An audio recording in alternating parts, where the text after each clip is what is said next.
स्वागत है आपका बीपीएससी मेंस आंसर राइटिंग की क्लास में। जीएस2 की बात करेंगे। आप लोग के कमेंट्स आए कि सर जीएस2 के बारे में थोड़ा सा विस्तार से बताइए। जीएस2 में कुछ कुछ नॉर्मल प्रश्न होते हैं, क्या क्या शामिल है वो आपको पता है। एक छोटा सा प्रश्न है, बिहार की ज्योग्राफिकल स्ट्रक्चर बताइए और इंडिया के ज्योग्राफिकल स्ट्रक्चर से यह कैसे जुड़ा है। 7 या 8 नंबर या 8 या 9 नंबर का सवाल। कहने का मतलब है नॉर्मल सा प्रश्न है, ज्योग्राफी और इकोनॉमी का पहला सवाल जो बन सकता है। मेरे हिसाब से तो बनना नहीं चाहिए, बट बन जाता है तो आपको लिखना पड़ेगा कि बिहार की ज्योग्राफी इंडिया की ज्योग्राफी से कैसे कनेक्टेड है। तो इसमें आप क्या लिखेंगे स्टेप बाय स्टेप। तो मैं बार बार कहता हूं कि लिखने के पहले आपको सोच लेना है कि हमें क्या लिखना है। तो सबसे पहले आप बिहार की ज्योग्राफिकल स्ट्रक्चर डिफाइन करेंगे, उसी में पैरा चेंज करेंगे, फिर आप अपने बिहार के ज्योग्राफिकल पार्ट को बताएंगे। जरूरत हो तो मैप भी बना लीजिए। ध्यान रखिएगा, पहले स्टेप में पहले पैराग्राफ में ये 2 पॉइंट आना चाहिए। फिर दूसरे पैराग्राफ में आप बताएंगे कि इंडिया की ज्योग्राफिकल स्ट्रक्चर, और फिर इंडिया के जो मेजर पार्ट है इसको भी आप मैप में दिखा सकते हैं। ये दूसरा पैराग्राफ होगा, इसकी एनालिसिस होगी।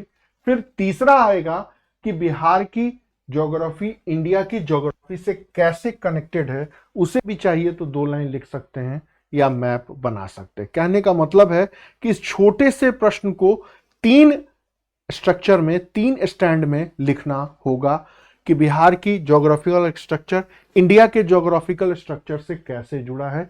तो सबसे पहले बिहार की ज्योग्राफिकल स्ट्रक्चर 2 लाइन इसमें, फिर इंडिया की ज्योग्राफिकल स्ट्रक्चर 2 लाइन इसमें, फिर पैरा चेंज करके बिहार इंडिया से कैसे जुड़ा है इसको लिखना है। कई बच्चे कहते हैं कि सर आप तो बता देते हैं, लिखना बहुत कठिन है। तो मैंने उसका भी सॉल्यूशन निकाला है कि भाई प्रैक्टिस करिए, सब हो जाएगा। देखिए मैंने इसको कैसे लिखा है एक पेज पे।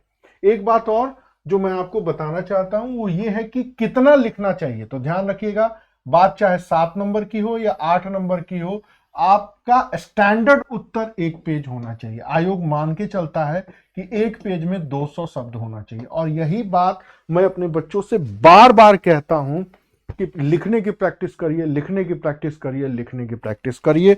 आईएएस के लिए अलग है, बीपीएससी के लिए अलग है। कंटेंट भी दिया है, कंटेंट की कहीं कमी नहीं है। कमी है चीजों के प्रेजेंटेशन की, कमी है चीजों को लिखने की प्रक्रिया की। अब देखिए इसमें 1 पैरा, 2 पैरा, 3 पैरा, 4 पैरा और लास्ट में 5 पैरा भी है। ना इंट्रो लिखने की जरूरत है, ना कंक्लूजन लिखने की जरूरत है। आपका उत्तर जितना शॉर्ट होगा, जितना बेहतर होगा, उतने अच्छे नंबर आपको मिलेंगे। मैं तो अपने बच्चे से यही कहता हूं कि बात चाहे 8 नंबर का सवाल आए या 9 नंबर का, 1 पेज से ज्यादा लिखो ही मत। अगर 36 से 38 नंबर का सवाल आता है ना, तो भी उसको 3 पेज में समेट दो, उससे ज्यादा लिखने की जरूरत ही नहीं है। बट कंटेंट में दम होना चाहिए। पैराग्राफ मैनेजमेंट, वर्ड का प्रेजेंटेशन, चीजों को अरेंज वे में लिखने की प्रक्रिया और इंट्रो के साथ कंक्लूजन। 36 और 38 नंबर में 7 और 8 या 9 नंबर पर कंक्लूजन और इंट्रो लिखने की जरूरत नहीं होती है। लिख तो सकते हैं, लिख आप कुछ भी सकते हैं, बट अगर आप ये अप्रोच लगाते हैं, इस पैटर्न पर काम करते हैं, तो कहीं ना कहीं सारे प्रश्नों को लिखने में बहुत समस्या आएगी। ये मेरा प्रैक्टिकल एस्पेक्ट भी है, और ये एक सीनियर के नाते मैं आपको बता रहा हूं कि मुद्दा ये नहीं है कि आप एक प्रश्न बहुत अच्छा लिख रहे हैं, दूसरा प्रश्न नॉर्मल कर दे। नहीं, सारे प्रश्नों को to the point word limit में लिख लेना, फैक्ट फिगर डाटा एनालिसिस के साथ प्रेजेंट कर देना, यही स्मार्टनेस है। और हर क्वेश्चन में 1 नंबर, 2 नंबर या 3 नंबर एक्स्ट्रा लेना, ये 2 नंबर 3 नंबर ही काउंट करके दूसरों से आपको 50 या 60 नंबर ज्यादा दिला देते हैं, तो आपको मेंस कॉल हो जाता है। ऐसा नहीं है कि किसी भी प्रश्न में आपको 70% मार्क्स मिलता है तो किसी में 30%, ऐसा नहीं होता है। तो अब इसी प्रश्न को देखिए मैंने कैसे डिस्कस किया है, कितने छोटे छोटे वर्ड में। और हमेशा यूपीएससी वाली शीट पर लिखने की आदत डालें जो आपको एग्जाम में लिखना है। मैं पिछले कई सालों से इसी के ऊपर लिख के पढ़ाता हूं ताकि बच्चे समझ सके। जैसे क्या बिहार की भौगोलिक संरचना 3 भागों में विभक्त है, उत्तर का ये, तराई का ये, मध्य का ये और दक्षिण का ये कौन सा ऐसा फैक्ट है जो आप नहीं जानते हैं? Everybody known about it. Bihar से रिलेटेड प्रत्येक पुस्तक में ये फैक्ट है। पैराग्राफ आपका 3 लाइन से ज्यादा नहीं होना चाहिए जीएस का, ध्यान रखिएगा। मैक्सिमम 3 लाइन या 4 लाइन तोड़ तोड़ के लिखिए। Para change. अब बताइए उत्तर में क्या है, दक्षिण में क्या है, पश्चिमी इलाके में क्या है। मैं पढ़ के सुनाता हूं। उत्तर की पर्वतीय और तराई प्रदेश का विस्तार उत्तरी पश्चिमी बिहार इलाके में इतने वर्ग किलोमीटर पर है। पर्वतीय श्रेणी की औसत ऊंचाई इतनी है। इस तराई इलाके में 3 उपभाग है, वगैरह वगैरह। कहने का मतलब है ये वर्ड बिहार की ज्योग्राफिकल स्ट्रक्चर को बता रहा है कि बिहार कितना ऊपर नीचे दाएं बाएं। पैरा फिर चेंज। बिहार के कुल एरिया में इतने प्रतिशत गंगा का मैदान है। फिर शिवालिक रेंज में छोटानागपुर एरिया का तक एक्सटेंशन है। गंगा के प्लेट्स में 2 पार्ट हैं, उत्तर और दक्षिण, और इसी में प्लेट्स का निर्माण हुआ है। उनकी जो नदियां हैं, रिवर्स हैं, उनसे है। और ये दोआब इलाके हैं। उत्तरी गंगा के मैदान बिहार के 12 जिलों तक पड़ती है, जिसमें ये इलाके डिवाइडेड हैं। साउथ गंगा के मैदान का एक्सटेंशन इतना इतना है, जिसमें बांध और टाल मिलते हैं। ठीक इसी तरह फिर पैरा चेंज। दक्षिणी पठारी इलाका छोटानागपुर पठार तक है और इसका विस्तार डिस्ट्रिक्ट का नाम लिख देते हैं तो कैमूर, मुंगेर, बांका जैसे 7 जिलों तक देखा जा सकता है। फिर पैरा चेंज। बिहार की यही ज्योग्राफिकल इलाका या ज्योग्राफिकल एरा उत्तर भारत का कौन सा है? माउंटेन एरिया है, गंगा का प्लेन एरिया है और साउथ प्लेट्स का। ये 3 ज्योग्राफिकल इंडिकेटर शामिल है। अब देखिए, ये 3 शब्दों से आप पूरे बिहार की ज्योग्राफी को डिफाइन कर सकते हैं कि ज्योग्राफी, बिहार की ज्योग्राफी इंडिया की ज्योग्राफी में पहला पार्ट, सेकंड पार्ट और थर्ड पार्ट। एक बार फिर देखिए, थोड़ा सा आपको दिखाई नहीं देगा। यहां पर पहले 3 लाइन में हमने बताया बिहार की ज्योग्राफी का पार्ट। फिर पहले दूसरे लाइन में यहां पर बताया कि बिहार की ज्योग्राफी का एक्सटेंशन कहां कहां है। फिर ये यहां पर एक्सटेंड किया है कि एरिया कैसे है। फिर यहां तक का इलाका बताया है कि साउथ तक है। अब यहां पर देखिए, यहां बिहार के पर्टिकुलरली डिस्ट्रिक्ट का नाम है। तो डिस्ट्रिक्ट का नाम देखिएगा, Patna zone, Muzaffarpur zone, Champaran zone, Mithila zone, ऐसे शब्दों का प्रयोग करिए। या तो जोन करिए या तो नदियों का नाम लिखिए, वगैरह वगैरह। तो यहां पर ये लिखा हुआ है। फिर यहां पर देखिए, गंगा का मैदान बिहार के 12 जिलों में। अब कुछ मिट्टी के भी नाम लिख दीजिए। ठीक उसी तरह वैलीज के भी नाम। तो ये होता है अपनी बातों को टू द पॉइंट वे में पैराग्राफ के माध्यम से चीजों को प्रेजेंट करना। जितना बेहतर तरीके से आप प्रेजेंट करेंगे, जितना आपका पैराग्राफ छोटा होगा और क्लियरिटी रहेगी, उतने अच्छे मार्क्स मिलेंगे। अब इस क्वेश्चन में 70% के एबव भी मार्क्स मिल जाता है। बट प्रॉब्लम क्या होती है कि इतने नॉर्मल सवाल को भी बच्चे ना, ये पॉइंट कहीं यहां आ जाता है, ये पॉइंट यहां आ जाता है, उनको पता ही नहीं चलता कि कब वो अपने नॉलेज को कहां लिख रहे हैं, किस वे में लिख रहे हैं, किस तरह लिख रहे हैं। प्रेजेंटेशन में ही प्रॉब्लम आ जाती है। देखिए, नॉलेज में कहीं कमी नहीं रहती है। जो भी बच्चा आज पीटी क्वालिफाई कर लिया है, जो सेलेक्ट हो गया है, उन दोनों के बीच में बहुत ज्यादा अंतर नहीं है।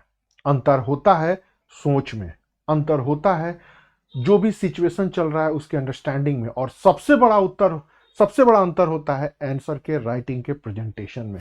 बच्चों को तो पता ही नहीं रहता है उत्तर कैसे लिखें।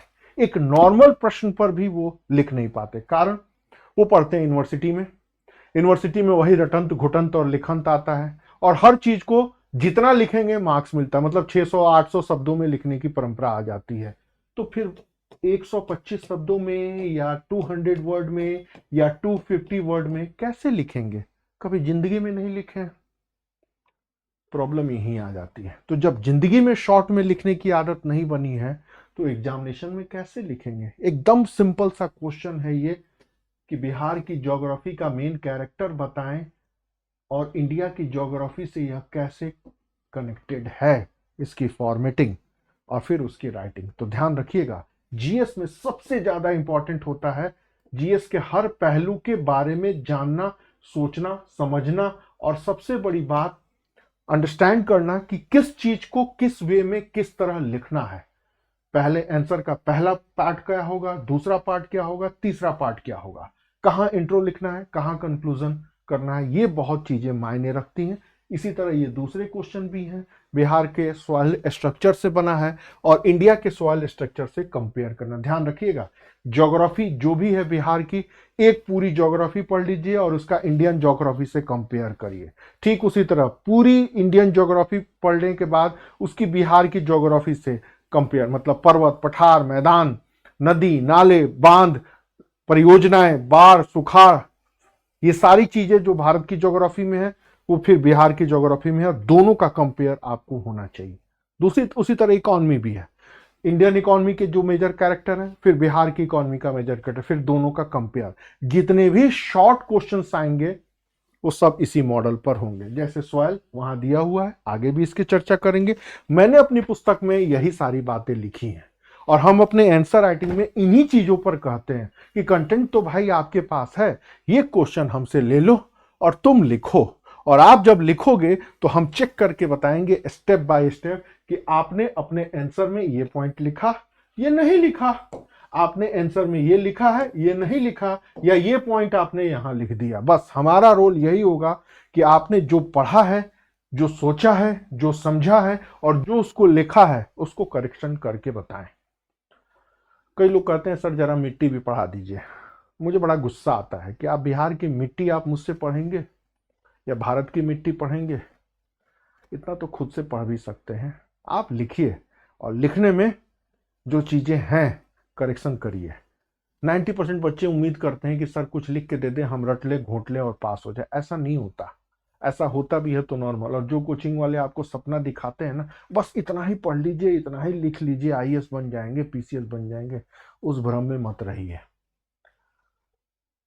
जब तक आपकी राइटिंग स्किल डेवलप नहीं होगी, जब तक आप आंसर के हर एस्पेक्ट को अच्छी तरह नहीं समझेंगे, जब तक आप आईएएस के पूछे जाने वाले क्वेश्चन के ट्रेंड को नहीं जानेंगे, यूपी पीसीएस के क्वेश्चन को अंडरस्टैंड नहीं करेंगे, एमपी और छत्तीसगढ़ और राजस्थान में जो भी ट्रेंड चल रहा है उसको ऑब्जॉर्व नहीं करेंगे, और एक वर्ड लिमिट में लिखने का प्रैक्टिस नहीं करेंगे, तब तक आपका सिलेक्शन हो ही नहीं सकता है, और होगा भी तो निचले रैंक पर होगा। ये बात आप याद रखिएगा।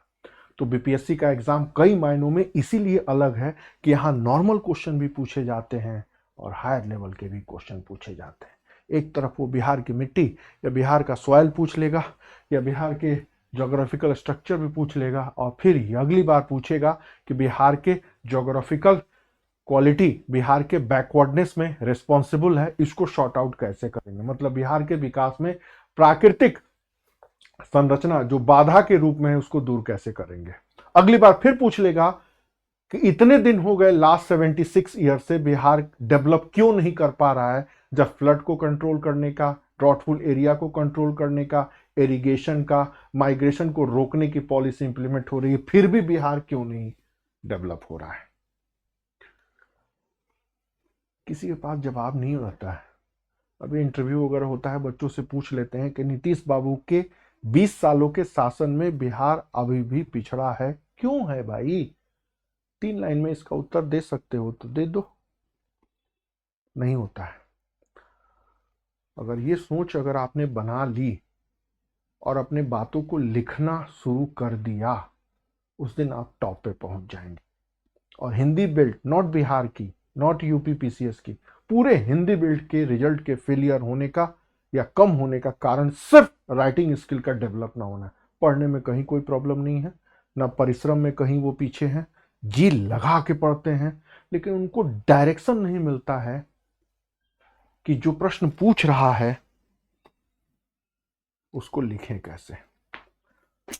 विजन का नोट्स पढ़ लो, पीडब्ल्यू का नोट्स पढ़ लो, ये बाजीराम का नोट्स पढ़ लो, ये कंटेंट आया है, वो कंटेंट है। अरे भाई, कंटेंट का प्रॉब्लम नहीं है, प्रॉब्लम है उस कंटेंट के यूटिलाइजेशन का, प्रॉब्लम है उस कंटेंट को पचाने का, और प्रॉब्लम है उस कंटेंट को पचाने के बाद जो प्रश्न पूछ रहा है उसका उत्तर कैसे लिखें। यही बात कहनी थी। नॉर्मल से क्वेश्चंस को डिस्कस किया है, आगे भी ऐसे ही डिस्कस करते रहेंगे। ठीक है, थैंक यू।